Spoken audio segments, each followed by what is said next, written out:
So I've recently been making some improvements in my pickleball game, and I think there's some lessons to be learned there that might be helpful even for people who do not give a rip about pickleball. So there have been a few things I've been working on that are just kind of basic fundamentals probably, but somehow were easy for me to that I had never really dialed in, I guess. So a couple of them were, getting my having my ready position dialed in. So when I'm up at the net, um, then having my paddle up, not hanging down, so that I'm ready to take a ball that's higher if need be, um, and watching the ball all the way through to contact or nearly to contact. So, if I'm receiving a serve, watching that ball all the way until it comes down pretty much and hits my paddle. Um, so those are a couple things, and then also I suppose maybe shorter strokes might also be another one of those things. These are all things that are very kind of for the most part these are all very kind of basic things that you know they're not going to automatically look impressive, right? It's not like, oh wow, that's an amazing serve, or that's like, wow, that's an amazing you know two-handed backhand shot, or an amazing top spin over the net or something, right? It's not so much a, how shall we say, so these things are more basic, right, to good solid play, and I feel like they made a solid difference in my level. um, and I think sometimes when we get to sort of plateaus in life, sometimes it's because there can be many reasons, okay, right? This is not going to be an exhaustive treatise on what to do in a plateau.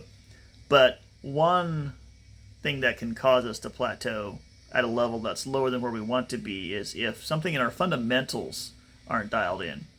So,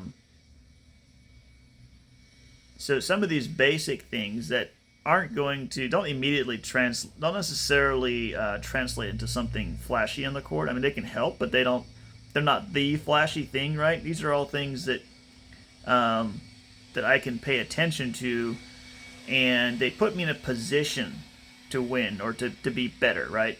So when I'm looking at the ball all the way through to contact, I've got a much better chance that I'll return that serve inbounds instead of out of bounds.